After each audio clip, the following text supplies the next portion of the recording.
వేదిక మీద ఉన్నటువంటి మిత్రులు సూర్యాపేట టైగర్ అని ఎందుకంటున్నారంటే మొన్న జరిగినటువంటి ఎన్నికల్లో అక్కడ ఉన్నటువంటి ఉమ్మడి జిల్లాలో ఉన్నటువంటి మొత్తం రెడ్డి సామాజిక వర్గం కలిసి అనేక కేసులు పెట్టి మనోన్ని అనగదొక్కాలని చూస్తే అంతే స్పీడ్గా ఎదిగి బయటికి వచ్చి నేను ఒకరిని ఉన్నారా బాబు అని సమాజానికి సవాలు విసిరినటువంటి వట్టే జానన్న గారికి ఆ బిల్లు నిజంగా కూడా భవిష్యత్తులో సూర్యాపేటలో ఇప్పుడు ఉన్నటువంటి రెడ్డి సామాజిక వర్గం చివరి ఎమ్మెల్యేగా అవుతాడు.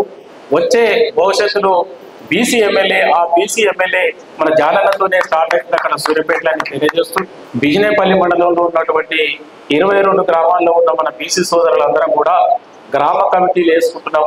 మీరందరూ వచ్చి సందేశం ఏమన్నప్పుడు వెంకట సాబు గారు, రఘు గారు, సత్యం సాగర్ గారు వీళ్ళందరూ వచ్చి మమ్మల్ని కలిసినప్పుడు చాలా సంతోషం అనిపించింది.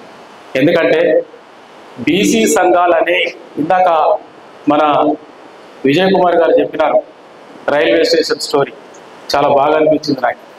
అంటే అట్లా ఉండకుండా ప్రతి గ్రామంలో గణేష్ మండపాలు పెట్టినట్టు గణేష్ మండపాలు కూడా గ్రామంలో ఇప్పుడు ఒక్కటి పెట్టట్లేదు, 2-3 గణేష్ మండపాలు పెడుతున్నారు.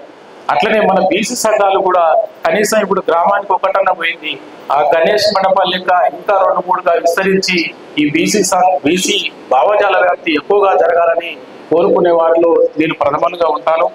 అంతేగాక ఈనాడు బిజినేపల్లి మండలంలో నాటినటువంటి ఈ విత్తనం మహా వృక్షం కావాలని అందరూ కోరుకున్నట్టే నేను కూడా కోరుకుంటున్నా.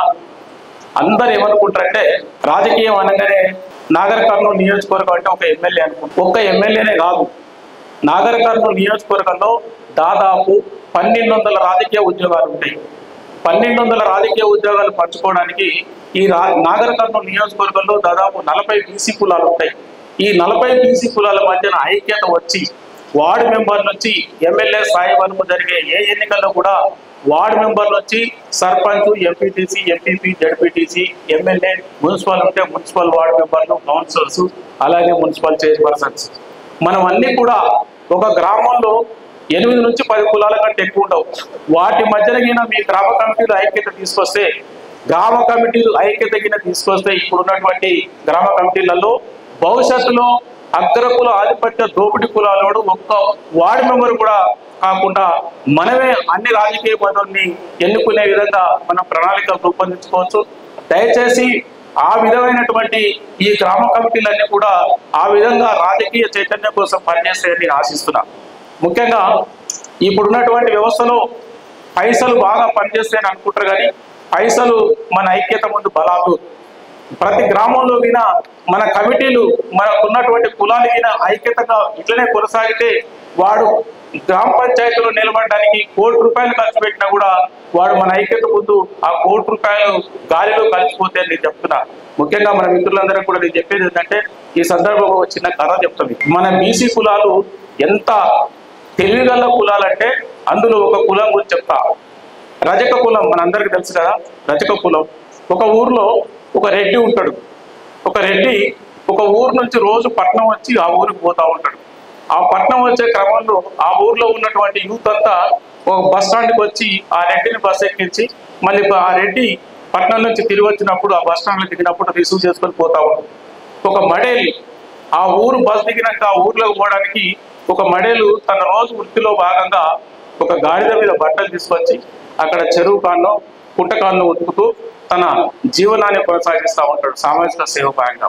అయితే ఒకరోజు బాగా వర్షం వచ్చేటట్టు ఉంటుంది, మబ్బులు బాగా పట్టి ఉంటాయి. ఈ రెడ్డి ఏం చేస్తారంటే ఈ శిశువులు రెడ్డి కలిసి ఉరుకుతా ఉంటాడు. ఉరికే క్రమంలో ఆ మడేలు వైపు చూస్తాడు. ఏమయ్యా మడేలు, వర్షం వచ్చేటట్టున్నది, బట్టలు తీయవా, అట్లా ఎండబెట్టున్నావు, రేపు పొద్దున నాకు బట్టలు లేకపోతే ప్రాబ్లం ఏంటంటే వర్షం ఎప్పుడు వస్తుందో మాకు తెలుసా అని అంటాడు.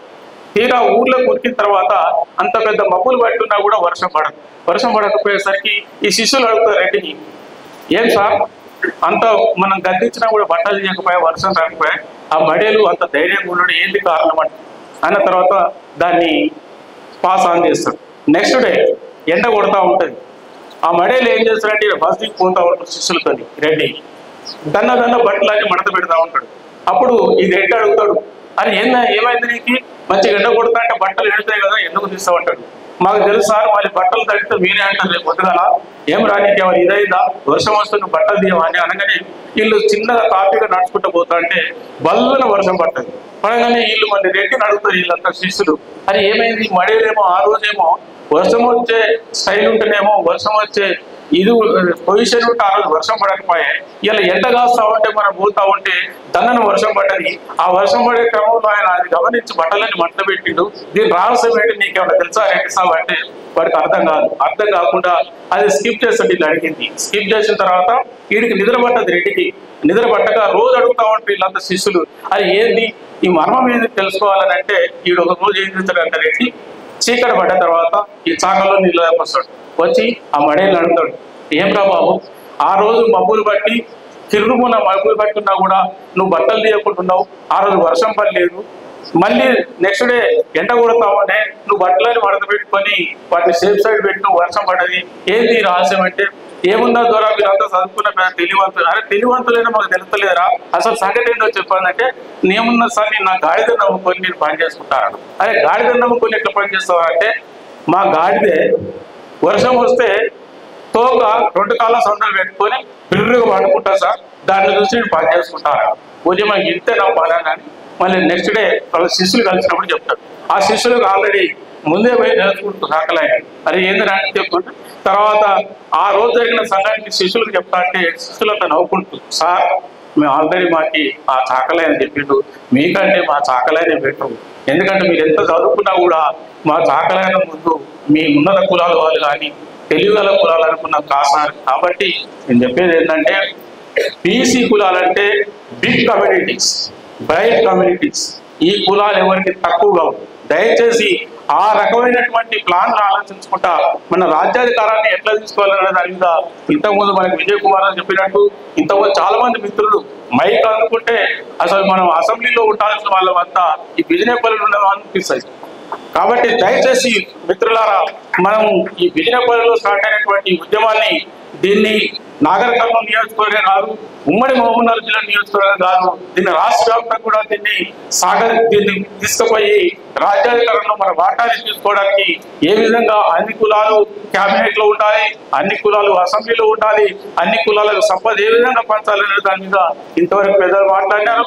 ఆ విధమైనటువంటి పోకడిని మన బిజినెపల్లిలో ఉన్నటువంటి ప్రతి గ్రామంలో మీరు ఈ కులాల పక్షాన పనిచేయాలని ఆశిస్తూ ఈ అవకాశం ఇచ్చినటువంటి మిత్రులందరూ కూడా మరొకసారి ధన్యవాదాలు తెలియజేస్తూ ఈ కొత్తగా ఏర్పడ్డ కమిటీకి అందరూ కూడా ఒకసారి శుభాభినందనలు తెలియజేస్తూ మళ్ళీ ఒకసారి కలుసుకునే ప్రయత్నం చేద్దాం. 9వ తారీఖు నాడు మహబూబ్నగర్లో పెద్ద ఎత్తున సభ పెట్టుకుంటాం. ఆ సభకి మన బీసీ వర్గాల ముద్దుబిడ్డ తీన్మార్ మల్లన్న గారు వస్తుంది. కాబట్టి ఇక్కడ ఉన్నటువంటి విజయపల్లి మండలంలో ఉన్నటువంటి ప్రతి గ్రామం నుంచి కూడా బీసీలందరూ కూడా పెద్ద ఎత్తున తరలి రావాలని ఆ సభను జయప్రదం చేయాలని కోరుకుంటూ ఈ అవకాశం ఇచ్చిన మిత్రులందరూ కూడా మరొకసారి శుభాభినందనలు తెలియజేస్తూ జై బీసీ, జై బీసీ, బీసీల ఐక్యత, బీసీల ఐక్యత.